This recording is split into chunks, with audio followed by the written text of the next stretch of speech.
Assalamu alaikum. Alaikum assalam. We are in Cairo, Egypt, and I have here Dr. Kamal, Shaeer, chair of the Egyptian node of the Millennium Project and one of the pioneers of Egyptian future studies. Welcome to this interview. I'd like to ask you, how and when did the interest in future studies arise in Egypt? Yeah. That started not so far and not so different from other countries in the neighborhood. We started really by 1960, last century. That with the revolution, 1952, the new revolution, they came to have to the decision that they have must certain ministries, ministry for planning. Ministry for planning. This was the concept of the future studies and thinking in that time. That we have to plan for 5 years, for 10 years plans, and there should be some ministries again that are charged for this potential. And that was the first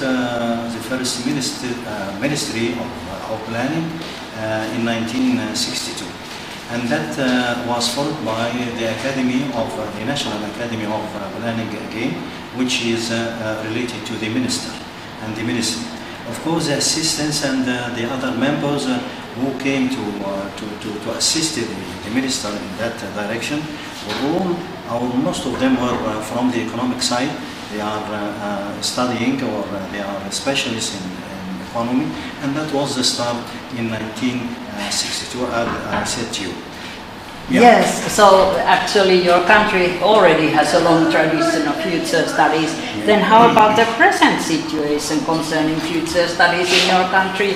Which units are most active or promising for this field? Yes, I think this was, as I told you, it started in 1960.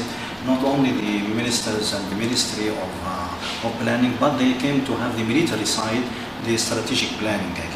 So we did have planning for the civic environment, and we did have the military. And later in the 1990s, they came to have the university. So it started governmental as planning, and by 1990s we came to have it is universities, governmental again. So we started in Cairo University, in Asyut University, and in Ansham's University. Professionally, I started to have this plan to create some sort of future thinking and acting in Cairo University, and that was the first center to come in the University of Cairo. And by this year, we came to have some relations with the foreign countries again, and that was the start to have a sort of relation with the Millennium Project. I started to give annual reports about the state of the future in my country here and even in the Arabian countries, and that was the start to have the Millennium Project with us, and that was the start to have Jerome Glenn to come to Egypt later on. So we started the academic studies. We have many challenges to start with, but we came to have later on to have the civic society to share in this one. And yes, that's what the first to have the Egypt Arab Association for Future Studies. And when was it established, this society? Yes, this is 2004. 2004. Yes. 2004. Okay. And that triggered the other countries to have another forums or similar forums, and this is the Pan-Arab Forum for Future Studies that was in 2013 in Khartoum, Sudan. Okay. And we started to have many centers in the as you see in the information and decision support center. We had the Academy of Scientific Research. We have the center now, and we have in the Library of Alexandria. Yes, unit of futuristic studies. There, of course, and we started to have many nodes outside of the governmental one, but it is civic. Yes. But the real activity is devoted to to the Arab Egypt Future Studies. Yes. That's number one. And the Council of Future Studies in the Scientific Academy, the Academy of the Scientific Research. This Yes. is the main, and then we come to the Library of Alexandria and the others. But even in the media now, you have the Ahram, a newspaper. This is one of the largest newspaper foundations.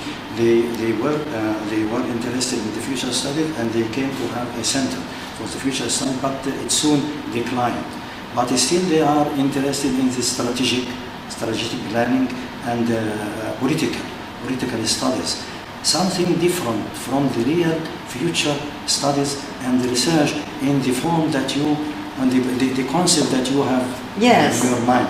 But your I think thinking. that's a good idea to have a combination of academic future studies and like this civic society. Yes, point both of- together. That's right, Both and together. even political then added. And then the last question I would like to know, Dr. Yes. Kamal Shaeer, according to your opinion, what do you consider the biggest challenge for the future of Egypt? Yes, to my mind, and even we came to our president that he had two concepts that it is a major challenge for our country.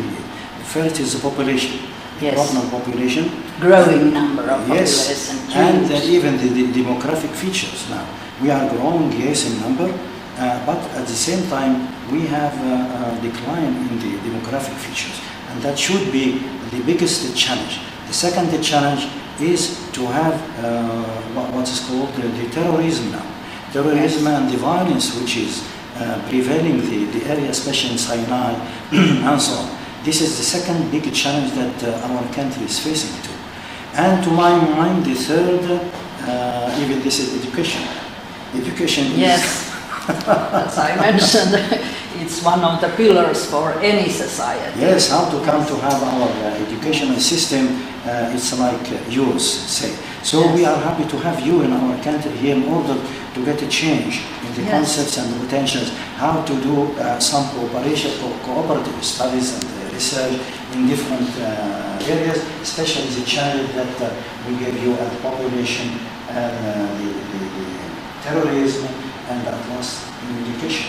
Exactly, and I think this is exactly the point where we can see that in front of huge challenges we can work together and try to use future studies methods to tackle those problems. And we started to invite you as being a supervisor in some thesis. So this is education, higher education, and we succeed to have you and even Jerome as main project. Yes. He started in 2013 with the academy to have a project for RT Delphi, and this is under the title ISIS, Yes. and we started that. And you came to here by Yes. May 2017, so we are happy to have you.